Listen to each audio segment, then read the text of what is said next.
여러분 그거 아십니까? 기독교 문화권에 속한 사람들은요, 입에 땡큐라는 말을 달고 산대요. 그러니까 기독교 문화권에 사는 사람들은 그렇게 땡큐라는 말을 입에 달고 산대요, 항상. 그러니까 뭐만 하면 막 입버릇처럼 땡큐, 감사합니다, 고맙습니다. 여러분, 우리는 어떤 것 같으세요? 우리 한국 사람들 어떤 것 같으세요?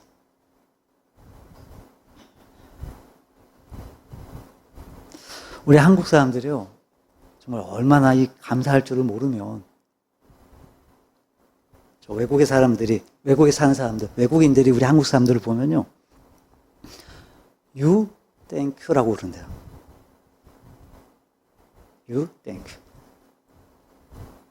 우리 한국 사람들이 이 표현을 너무 안 하니까, 그러니까 외국인들이 너 대신 감사라는 의미로 대신해 준다는 거니까, 그러니까 대신 감사를. you, thank you. 자, 그럼 우리 또 할 말이 있죠. 에이, 그건 안 믿는 사람들 얘기죠. 그죠? 누굴 탓하기 전에 믿는 우리부터, 믿는 나부터 감사합니다, 고맙습니다, 이렇게 표현하면서 살면 좋겠어요. 그래서 여러분, 우리 그리스도인의 삶의 태도를 이제 한마디로 정리하라 그러면 저는 감사인 것 같아요. 감사. 그리스도인은 감사. 그렇잖아요. 정말 그 무엇보다 전적인 하나님의 은혜로 우리 구원받았으니까 정말 감사할 수밖에 없잖아요, 우리.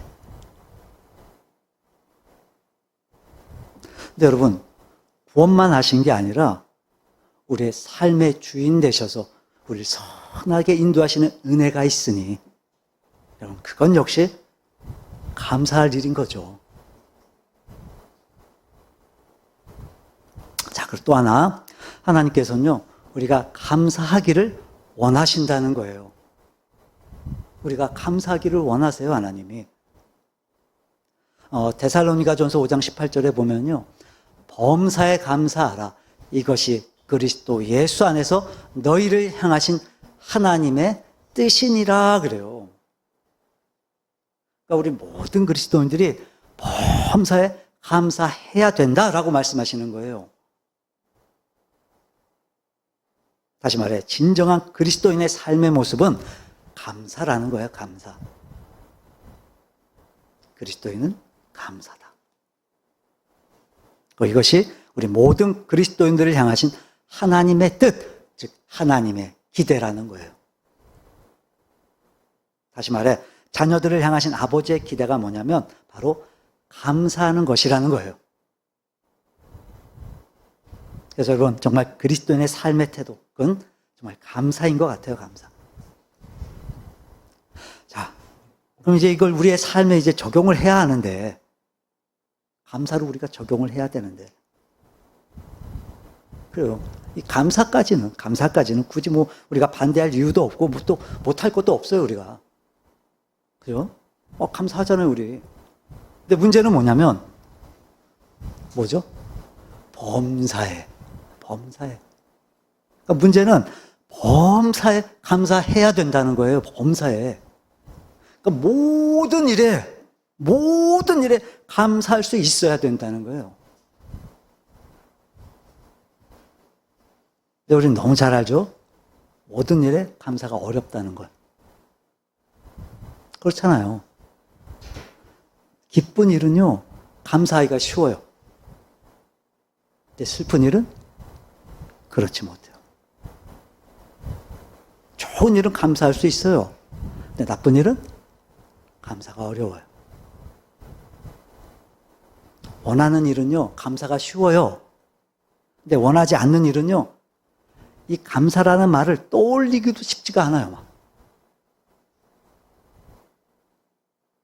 분명히 성경 또 하나님은 우리에게 기대하시는 바가 이제 모든 일에 감사하는 건데, 모든 일에 감사하는 건데, 여러분 그렇다면 하나님 우리에게 지금 불가능한 일을 하라고 하시는 걸까요?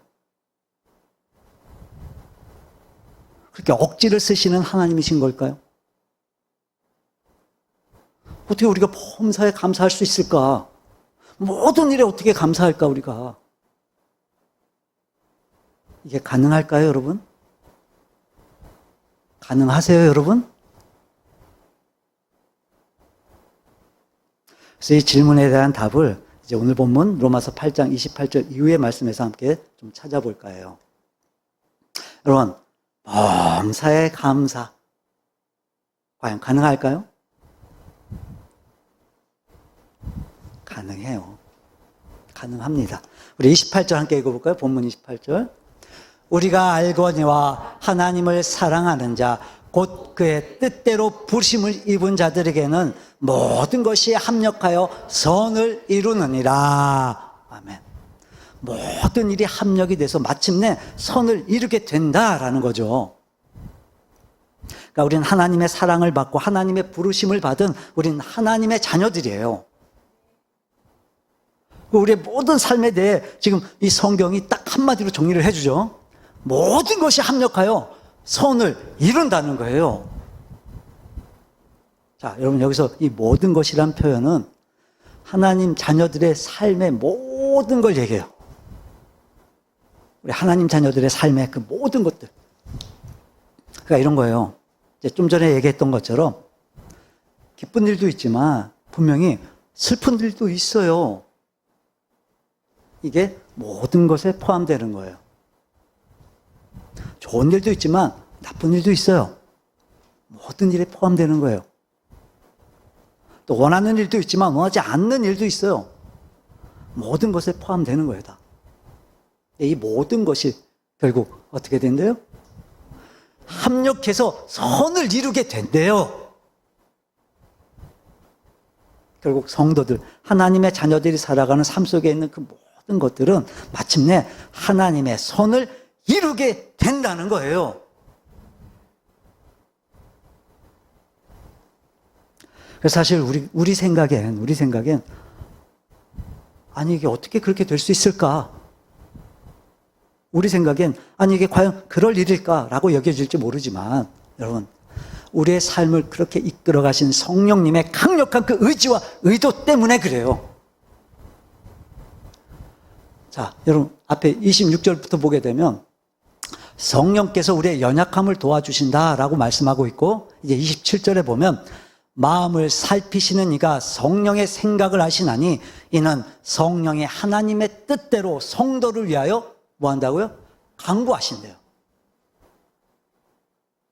그럼 여기에서 이 간구하신다라는 말이요. 이제 우리가 보통 사용하는 그런 기도한다는 말이 아니라 중재한다 이런 뜻이에요. 중재한다. 간구한다, 중재한다. 그러니까 이런 거예요. 우리가 좋은 일을 달라고 기도할 수도 있어요. 때로는 힘들고 어려운 일을 만나서 이 문제를 해결해 달라고 우리 기도할 수 있어요. 또 슬픈 일을 만나서 하나님 제가 너무 슬픕니다. 제가 너무 괴롭습니다. 기도할 수도 있어요.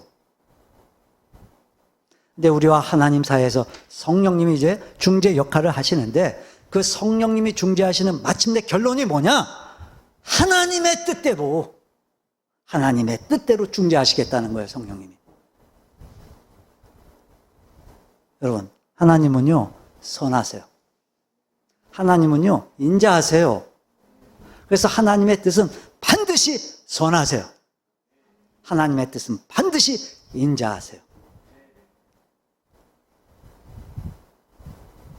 그러니까 우리의 삶 속에서 성령님이 중재하셔서 역사하셔서 결과적으로 지금은 괴롭고 슬프고 지금은 아픈 일일 수도 있지만 마침내 하나님의 선하신 뜻, 하나님의 선하심을 이루어 주신다는 거예요.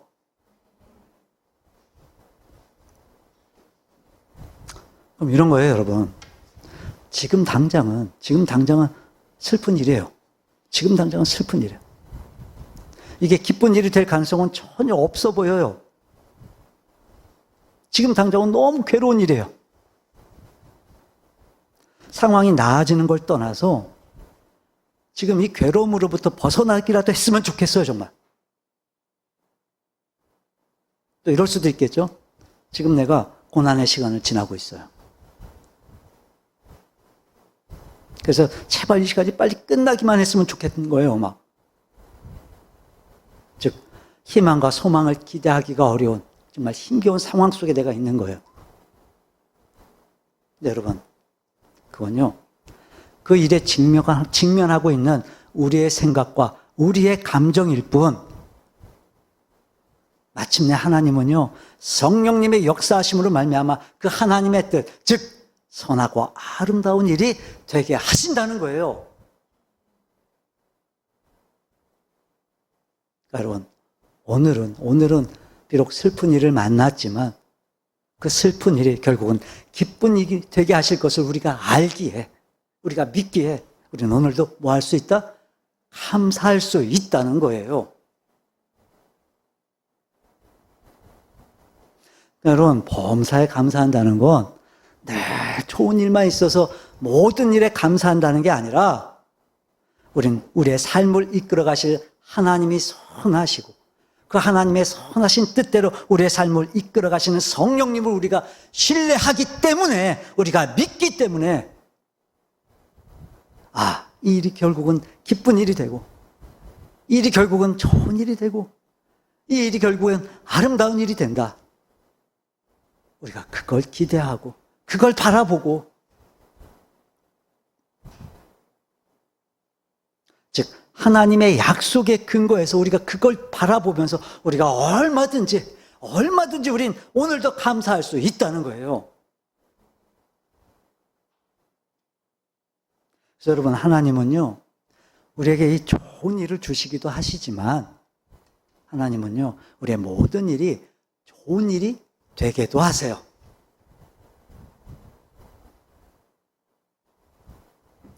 여러분, 지금 여러분이 원하지 않는 혹은 어렵고 힘겨운 상황 가운데 있다 할지라도 여러분, 그럼에도 불구하고 감사하세요. 감사하세요, 여러분. 왜냐하면 마침내 하나님께서 그 모든 일들이 선이 되도록 하나님 이끌어 주실 거니까.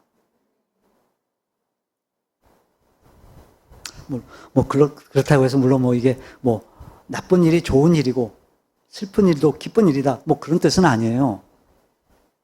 맞아요. 슬픈 일은 슬픈 일이에요. 힘든 일은 힘든 일이에요. 괴로운 일은 분명 괴로운 일이에요. 그럼에도 불구하고 우리가 그 하나님의 약속을 믿고 감사할 수 있는 이유가 필요하지 않을까? 그럼 그 이유가요, 오늘 말씀에 또 이렇게 말씀하고 있어요. 자, 우리 35절 볼까요? 35절 함께 읽어봅니다. 누가 우리를 그리스도의 사랑에서 끊으리요? 적신이나 위험이나 칼이라.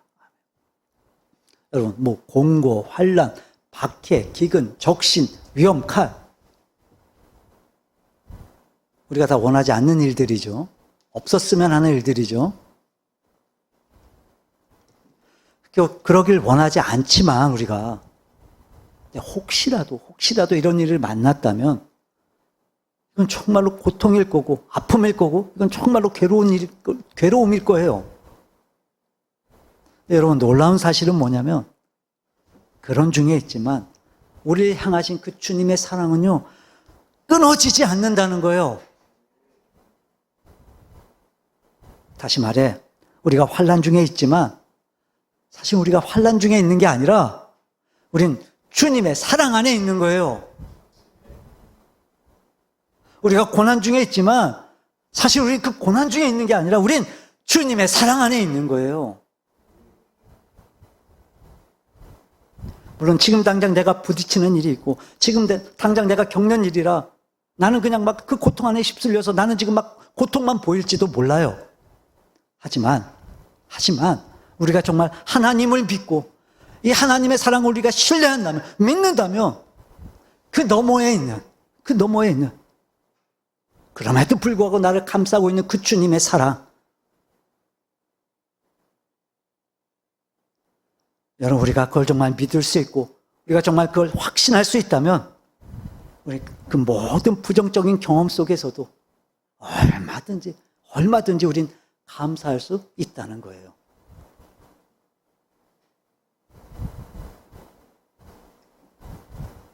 뭐가요? 결국 믿음이 감사할 수 있는 거예요. 여러분, 하나님은요, 여러분을 사랑하세요. 변함없이 사랑하세요, 하나님. 우리의 삶이 다할 때까지, 우리의 생이 다할 때까지 우리를 사랑하세요, 하나님. 여러분, 영원히 사랑하세요, 영원히. 그러니까 그 어떤 상황에 있다 할지라도 여러분, 우린 어려움 속에 있는 것도 아니고, 우린 고통 속에 있는 것도 아니고, 아픔 속에 있는 것도 아니에요. 우린요, 하나님의 사랑 안에 있는 거예요, 우리.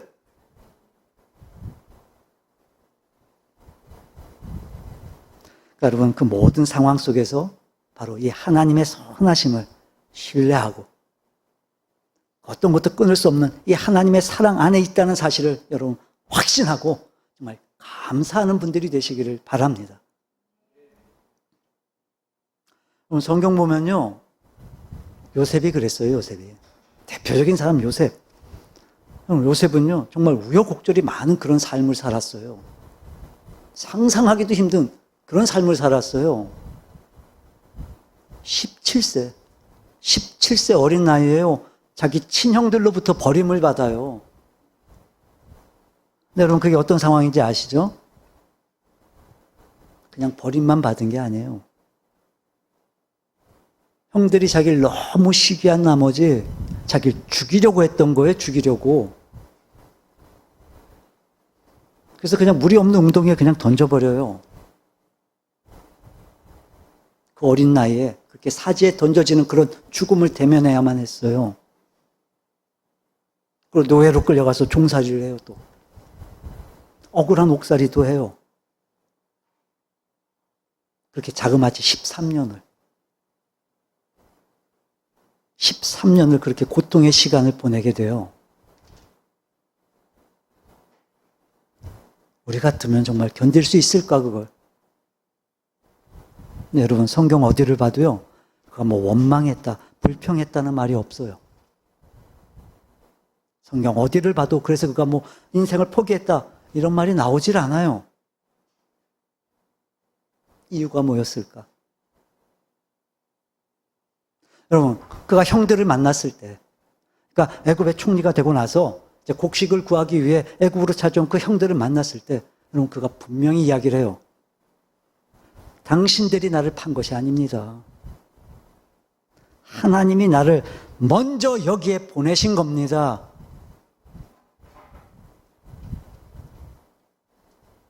그러니까 지금 요셉은요, 정말 극심한 고통 중에 있어요. 근데 늘 그의 생각 속엔 하나님이 계셨던 거예요, 하나님이. 하나님을 신뢰하고, 하나님을 바라보고, 하나님을 의지했고. 그럼 그 13년의 그 힘겨운 시간을, 정말 그렇게 살 수밖에 없었던 원인을 제공한 그 형들을 이제 신분이 바뀌고 위치가 바뀌어서 만난 거예요. 지금 얼마든지 자기 자신의 힘을 지금 과시할 수도 있어요. 얼마든지 그 세월을 보상받고자 형들한테 보복할 수도 있어요, 지금. 그럴 만한 능력이 있어요. 권한이 있어요, 지금. 근데 오히려 요셉은요, 그 형들을 안심시켜요. 안심시키고 얘기를 해요. 하나님이 나를 여기에 먼저 보낸 겁니다. 당신들이 한 거 아니에요. 그러니까 요셉은요, 알았다는 거예요. 결국 하나님이 선이 되게 하셨다는 걸. 알았던 거예요, 그걸. 자신이 여전히 하나님의 사랑 안에 있다는 걸, 자신이 여전히 하나님의 손길 안에 있다는 걸 알게 된 거예요. 물론 그렇죠. 뭐 팔리자마자, 뭐 감옥에 갇히자마자, 물론 그때는 정말 그렇게 생각할 수 없었을지도 몰라요, 요셉도. 하지만 이제 그 긴 시간들을 보내면서 그는 이제 한 가지 분명히 알게 된 거예요. 바로 하나님이 자신의 삶을 지금 인도하고 계신다는 거. 그걸 분명히 알았던 거예요. 깨달았던 거예요.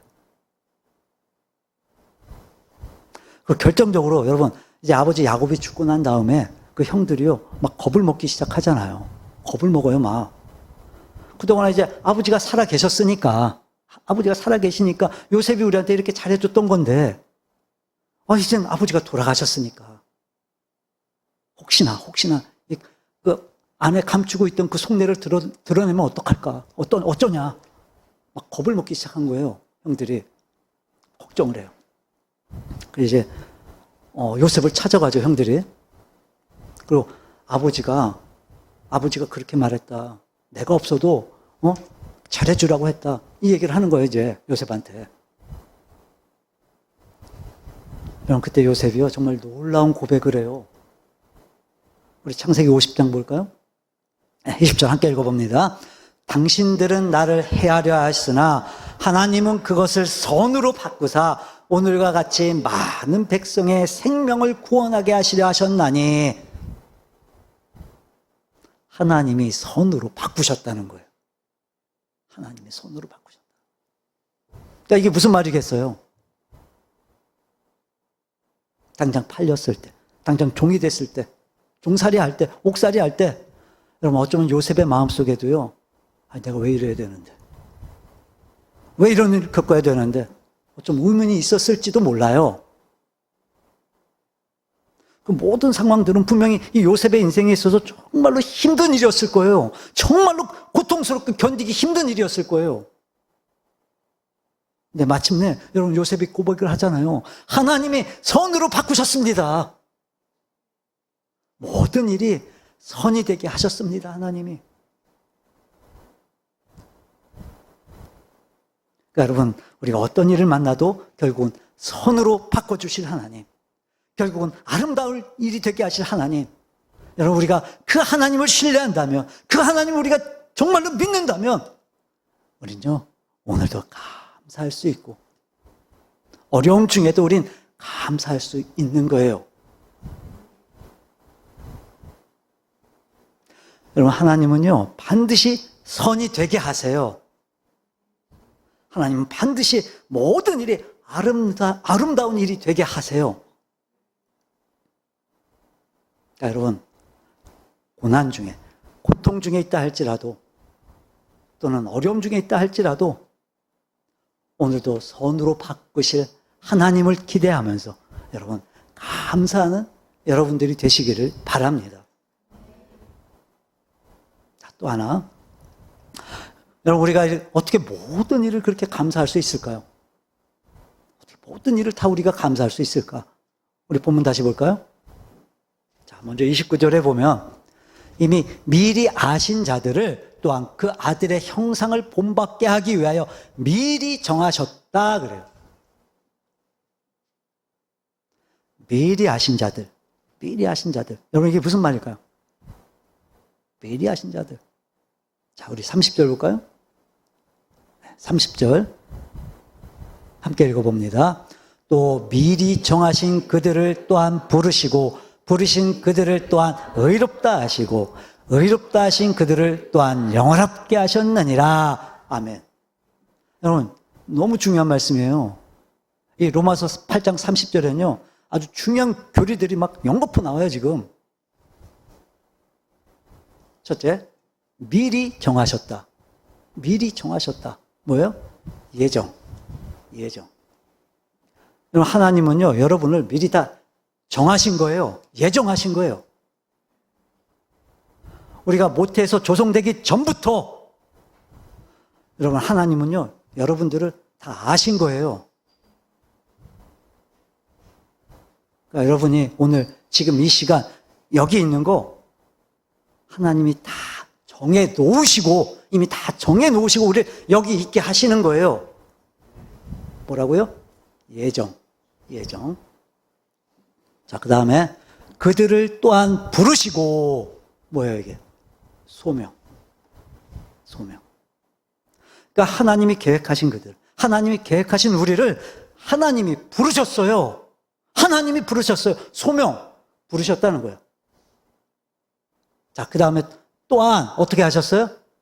의롭다고 하셨어요. 의롭다고 하셨어요. 칭의. 구속의 은혜를 통해서 우리 믿음으로 하나님께서 의롭다 하신 거예요. 자, 이렇게 예정, 소명, 칭의. 이건요, 전적인 하나님의 은혜예요. 전적인 하나님의 은혜. 절대적인 하나님의 주권으로 우리를 예정하셨고, 우리를 소명하셨고, 그리고 우리에게 칭의를 허락해 주셨어요, 하나님이. 자, 그리고 그들을 또한 어떻게 하신대요? 뭐 하신대요? 영화롭게 하신대요. 영화롭게 하신대요. 영화롭게 하신다. 완전히 거룩해진다는 뜻이에요. 완전히 거룩해진다는 뜻. 근데 이 영화는요, 사실 지금은 불가능해요. 사실 지금은 불가능해요. 왜냐하면 여전히 우린 죄악된 본성을 갖고 살아가니까. 그러니까 지금 우리는요, 이 영화의 단계에 이를 수가 없어요. 그럼 이건 언제 이루어지는 거냐? 언제일까요? 주님 다시 오시고 우리가 신령한 몸으로 부활하면 그때 영화예요. 자, 예정, 소명, 칭의, 그리고 영화의 단계까지. 자, 근데 여러분, 이 칭의와 영화 사이에 뭐가 있냐면요, 성화가 있어요. 성화. 의롭다 하심을 받은 우리가 이제 이 영화의 단계에 이르기까지, 이제 우리가 이 육신을 가지고 살면서 정말 거룩한 하나님의 사람이 되도록, 의롭게 됐으니까 의로운 삶을 살 수 있도록 우리를 거룩하게 가꾸어 가시는 이 성화의 과정이 있는 거예요. 성화. 그러니까 우리가 육을 가지고 이 땅에 살아가는 과정, 구원받은 하나님의 백성으로서 이 땅에 살아가는 그 모든 과정을 한마디로 표현하면 바로 성화의 과정인 거예요. 성화. 그 주님 다시 오시면 우린 신령한 몸으로, 거룩한 몸으로 우린 부활하게 돼요. 그게 뭐라고요? 영화. 자, 그래서 이 성화를 이제 29절에 보면 뭐라고 설명하냐면, 하나님이 미리 아신 자들을 또한 그 아들의 형상을 본받게 하기 위하여. 즉, 예수님 닮은 모습, 예수님의 성품, 예수님의 인격, 그 예수님 닮은 모습으로 우리를 빚어 가시겠다는 거예요, 하나님이. 그러니까 예정, 소명, 칭의. 그렇게 우리가 하나님 앞에 오게 됐어요. 그 이제 주님 다시 오시면 우린 다 신령한 몸으로 부활을 해요. 영화. 우리가요, 영화가 돼요. 근데 그 중간에 지금 우리가 어떤 과정이 있는 거라고요? 성화의 과정. 즉 주님 닮은 모습으로 우리를 가꾸어 가고 있는 중인 거예요, 하나님이. 자, 이걸 좀 알기 쉽게 좀 설명을 드리면, 예를 들면 이런 거예요. 이제 예수님이라고 하는 주조 모형이 있는 거예요. 그러니까 예수님이라고 하는 틀이 있는 거예요, 틀이. 그리고 우리를 그 예수님 닮은 모습으로 가꾸어 가시기 위해서 그 예수님이라고 하는 그 틀에다 우리를 집어넣으시는 거예요. 우리를 만들어 가시는 거예요, 그리고.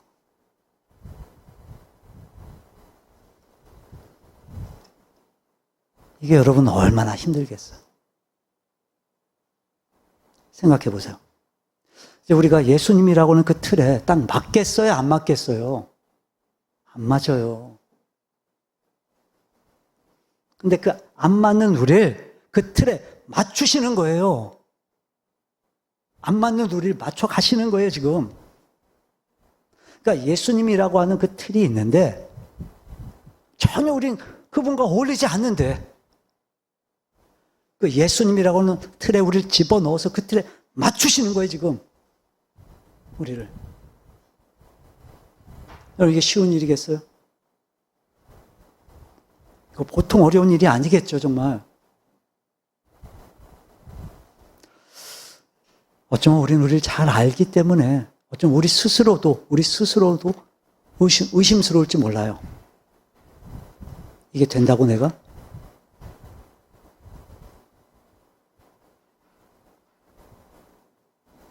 그러니까 그만큼 우리에게 많은 변화가 필요한 거예요. 자, 그러니까 여러분, 이게 그냥 되겠어요? 저절로 되겠어요, 이게? 그냥 되지 않겠죠. 그래서 때론 우리가 어려움을 만나는 거예요. 그래서 때론 우리가 괴로운 일을 만나기도 하는 거예요. 왜 그런지 아세요? 우리를 예수님을 닮은 모습으로 가꾸어 가시려고. 자, 그 생각하면 우리 뭐 할 수 있어요? 감사할 수 있어요. 이야, 정말 나 같은 존재를 주님이 이렇게 창세전부터 그렇게 계획하셔서 예정하시고 소명하시고 칭의를 주시고, 이야, 이제 나를 정말 주님 닮은 모습으로 나를 가꾸어 가신다고? 나를 주님이 빚어 가신다고? 내가 생각해도 이건 도저히 이루어질 것 같지 않은데, 그럼에도 불구하고 그걸 하신다고, 주님.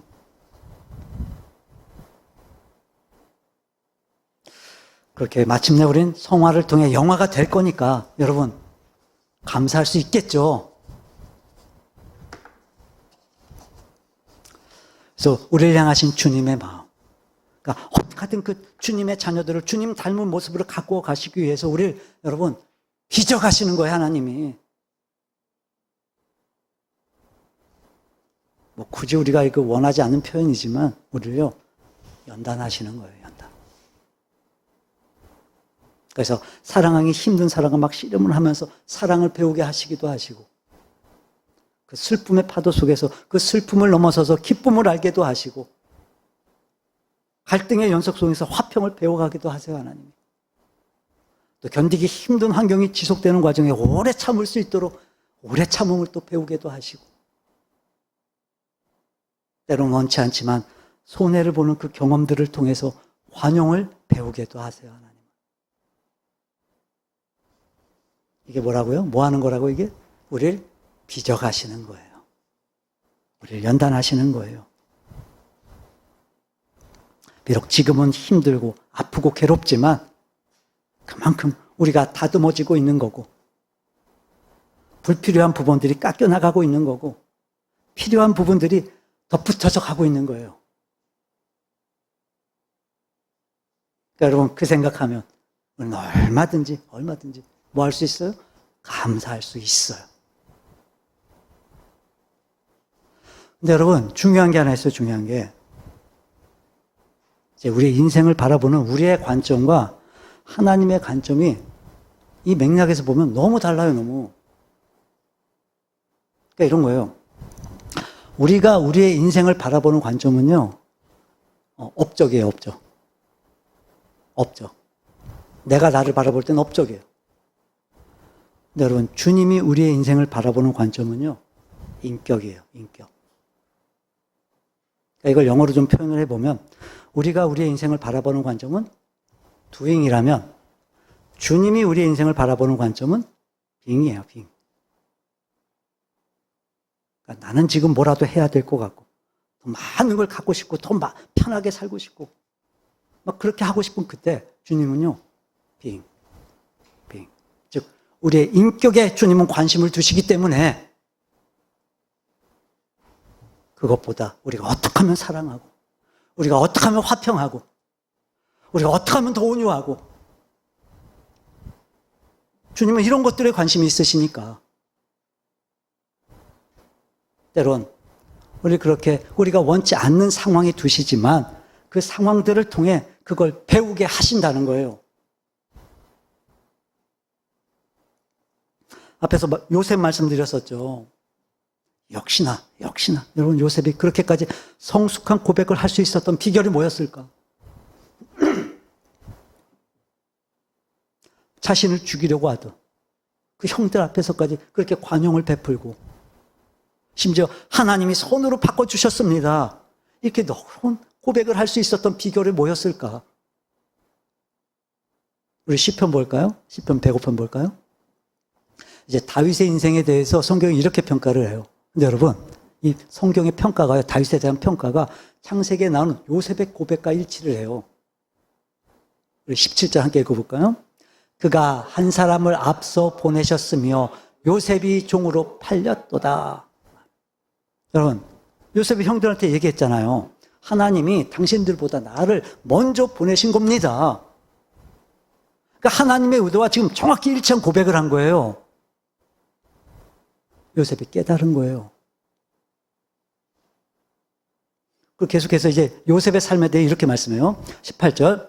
그의 발은 착고를 차고 그의 몸은 쇠사슬에 매였으니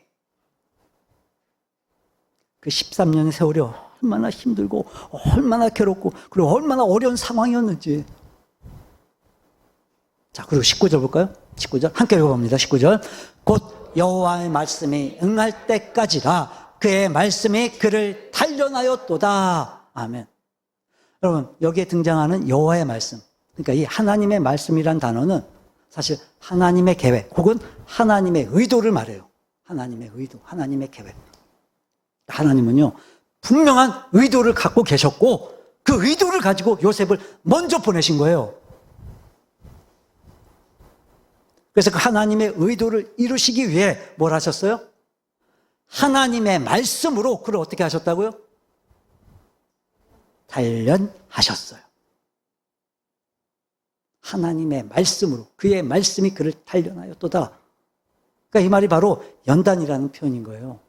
이 말이 바로 재련이라는 표현인 거예요. 즉 하나님이 하나님의 뜻에 부합한 인물로 만드시기 위해서, 하나님이 원하시는 대로 요셉을 사용하시기 위해서 뭘 하셨냐? 하나님은 그를 연단하셨어요. 재련하셨어요. 그의 인격을, 그의 성품을 하나님이 다 다듬으신 거예요. 다. 생각해 보세요, 여러분. 아버지에게 형들의 잘못을 고자질이나 할 줄 알았던, 그러니까 형들의 처지나 일절은 전혀 생각하지 않고 자기가 꿈을 그렇게 주저없이 얘기했던, 자기밖에 몰랐던, 다른 사람을 전혀 배려할 수 없었던, 여러분, 그런 사람이, 그런 요셉이 어떻게 애굽의 총리가 돼요? 총리가 돼서 7년 대흉년을 넘어서는 그런 지도자가 될 수 있겠냔 말이에요. 하나님은요, 의도를 갖고 계셨어요. 그러니까 거기다 두면 안 되겠다 싶어서 하나님이 요셉을 애굽에 던져 놓으신 거예요. 그리고 그 긴 시간 하나님은 요셉을요, 빚어가신 거예요. 다듬어 가신 거예요. 하나님의 틀 속에 딱 집어넣으시고 거기에 맞춰 가신 거예요. 두들겨 가면서, 잘나가면서, 보태가면서 다 다듬어 가신 거예요, 하나님. 그냥 얼마나 힘들었겠어요. 근데 여러분, 그는 하나님이 원하시는 모습으로 가꾸어졌어요. 말씀을 정리합니다. 지금 우리가요, 그런 과정 속에 있는 거예요. 우리가 지금 그런 과정 속에 있는 거예요. 여러분, 한 분 한 분을 향하신 하나님의 선하신 계획, 마침내 그 하나님의 뜻을 이루어 가시기 위해 우리의 인격도, 우리의 신앙도, 우리의 성품도 하나님이 지금 다 만지고 계시는 거예요. 그러니까 여러분, 우리가 그 생각을 하면 정말 얼마든지 하나님께 감사할 수 있어요. 여러분, 하나님의 부르시면요, 후회가 없으세요. 여러분, 하나님은요, 실수하지 않으세요. 그러니까 우린 다 알지 못하지만 분명히 우리의 삶 속엔 분명한 하나님의 계획이 있으실 거예요. 여러분, 정말로 하나님을 여러분의 하나님으로 믿으십니까? 정말 하나님이 여러분을 사랑하신다는 거 믿으십니까? 그럼 우리가 다 몰라도 감사할 수 있어요. 우리가 원하지 않아도 감사할 수 있어요. 왜요? 하나님 때문에, 하나님을 기대하기 때문에, 하나님을 신뢰하기 때문에. 범사에 감사하라. 이는 그리스도 예수 안에서 너희를 향하신 하나님의 뜻이니라. 우리 모든 그리스도인들을 한마디로 표현하면, 그래요, 그래서 감사인 거예요, 감사.